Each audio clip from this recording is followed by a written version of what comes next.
Welcome back to the show, everybody. We got a great one lined up for you. Somebody roll that beautiful intro.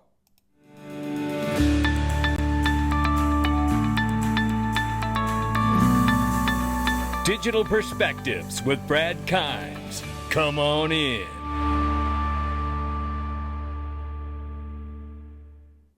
Welcome back to the show. You can follow us on Twitter, YouTube, and digperspectives.com for exclusive content. Right now, $2.7 trillion market cap for cryptocurrency. The market is off by 0.9% in the last 24.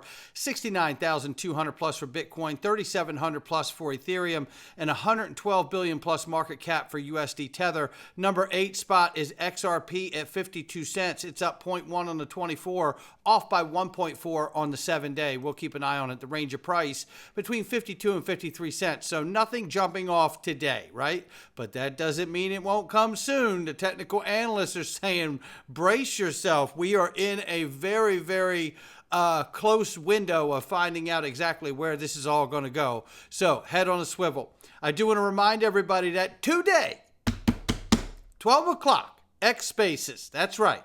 It's Digital Asset Investor and myself, and a new weekly show every Tuesday at 12 p.m. on X Spaces. You're not going to want to miss it. This is going to be a blast. Make sure you just click the link. It's pinned to my profile or Digital Asset Investor, and make sure you get that reminder. Mark your calendar. It's going to be something else. You're going to want to see it. Then right here, Ron Hammond update in Congress. This week in Congress, shout out to Ron for this one. In crypto, Congress is back in full election mode. The only thing worse than flights out of Austin are political takes on crypto. Biden's veto of SAB 121 was met with a lot of backlash. Where Congress goes next is pivotal. Let's dive in. And I love the joke he made about worse than flights out of Austin, because trying to get a flight out of Austin after consensus is just miserable. Ron, hang in there. We're sending a drone. The SAB 121 veto was not shocking. Even before 21 House Ds joined all the Rs voting down SAB 121, the administration signaled that they would veto the bill. It was apparent, though, that the White House was caught off guard how much bipartisan support the resolution got in Congress. Many in D.C. dismissed the idea of a crypto voter, but it's hard to ignore the political pushback the administration received for their SAB 121 veto. It is also the most bipartisan bill to be vetoed by the President Biden administration to date, which is telling how much crypto influence has grown. The crypto's momentum in D.C. is due to a number of factors. The campaign donations, PACs definitely have an impact, but also the pro-crypto candidates have been winning their races. People forget that crypto has always had a heavily engaged grassroots, much stronger now too. I'll never forget learning this back in 2017, working my first House crypto hearing as a staffer, and the intern exclaiming, "Whoa, there's 5,000 people watching this hearing. We usually only get a few dozen." If you look at the video views, you'll notice people are engaged. This is one factor in FIT 21 reached 279 votes. A Hill chief of staff recapped for me the outrage their office received before vote, noting during this last week the top issue people wrote to us about was crypto. It was also about double the next closest issue. I want to stop right there. This is why I have been really masterminding in the DPMG group with our members. Shout out to Lisa Lank and Brandon English, who both have been pivotal in that role. This is why you have seen me take a leadership role in being an advocate for crypto, working alongside and supporting the Digital Chamber, and also going over into DC when I can to make those engagements in person so you can further the narrative and the advocacy and education for cryptocurrency innovation and digital asset innovation. And I want to tell you that each person that you talk to in representative, staffer, when they take a phone call from one person from their area that they represent, it represents 1,000 voices to them. That's the scale they use. One person equals 1,000 voters.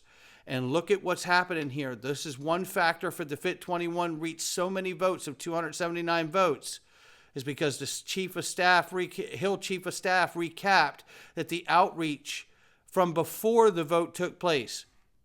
If you think your voice doesn't matter, you're wrong. And I tell you, this is why I've written a letter to my representatives, my senators in my state, and we've crafted a template. If you'd like, I can share it with anybody that wants it. But we've done this because we know that one voice represents 1,000.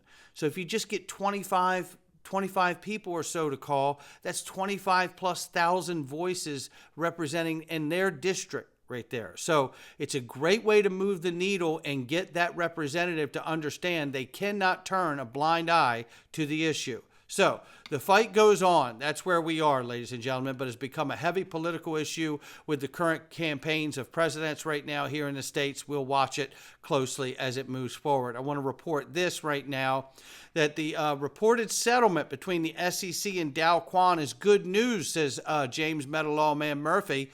It means that either Ripple case or the Coinbase case on possible interlocutory appeal is likely to be the first case to get to the Second Circuit Court of Appeals to address the legal status of crypto assets. So, again, that appeal process, and we've heard this too when James Metalawman, I believe, was hosting Crypto Law, one of the episodes, and there was, I think J.W. Verrett said this is the end of the beginning, right? Because he believes, as I do, that this is, the case with Ripple's going to the Supreme Court. And we'll see, but I do believe it goes there. But that doesn't mean adoption can't continue to happen along the way, especially if the wins and victories continue to fall on Ripple's side. Wanted to point this out very quickly here. Major changes coming to Europe digital asset markets on June 30th. In just another 26 days with the effectiveness of MiCA stablecoin regulations. Now, we've covered this, but we need to understand that this is going to have major implications on the way the market looks today. That's how important this is.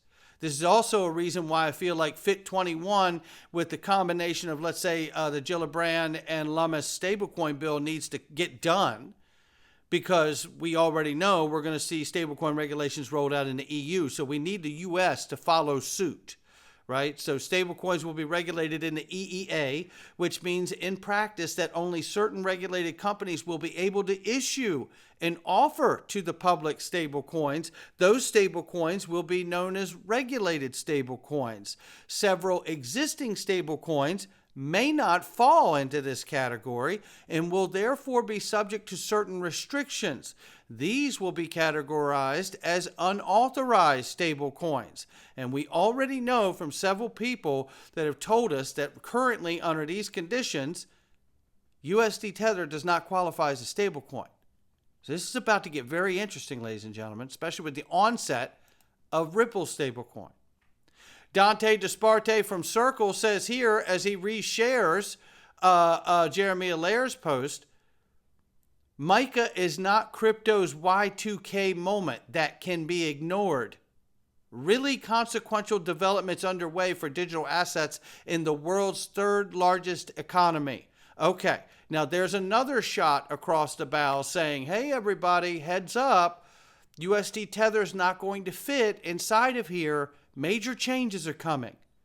And when you get this major change to the on and off ramp of the digital asset world, that's when you're really getting close to seeing institutional money move in the form of trillions into this space.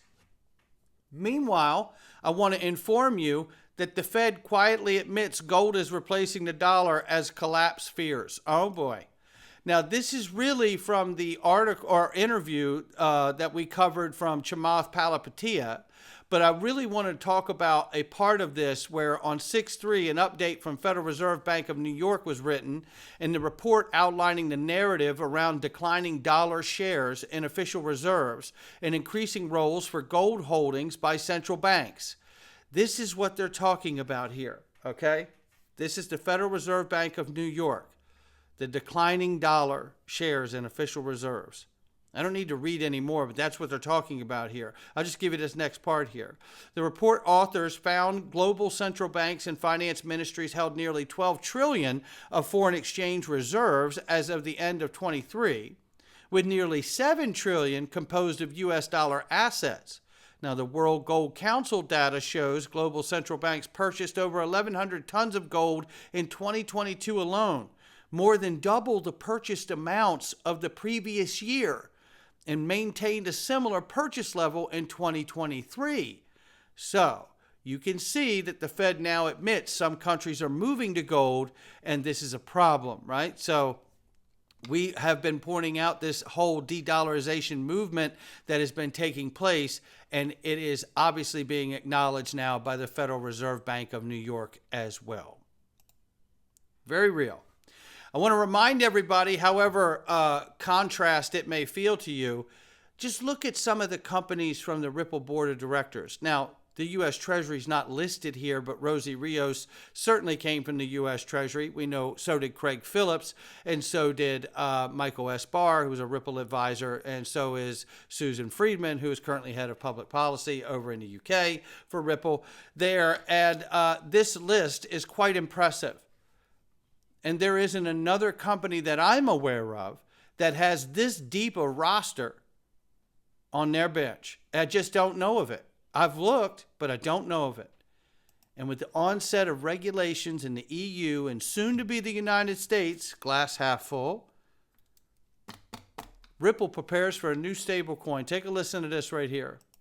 I would like to see Ripple as like gluing together enterprise participation in DeFi, like being as like a one-stop shop for enterprises that want to participate in the DeFi ecosystem, using Ripple's tools and technologies with the XRP ledger, having a significant fraction of the features they want, but also them having the opportunity to access, whatever services are out there that they want. Like the great thing about the internet isn't Amazon, it isn't Twitter, it isn't any one thing. The great thing about the internet is that everything is like, it's the everything place. And I think what we need to have a place where people can get to whatever they want. And I'd like to see the XRP ledger providing a significant fraction of those interesting DeFi experiences, particularly the ones that are more enterprise focused, whether they're around lending or real world asset tokenization or, future use cases, liquidity provision, payments. Payments is a big one. We got to get payments right because everything requires lending is a bunch of payments.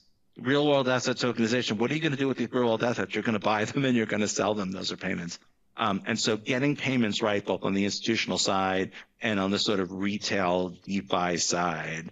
And obviously people holding lots of our stablecoin to make those DeFi use cases work. And XRP as the bridge asset that connects those assets together.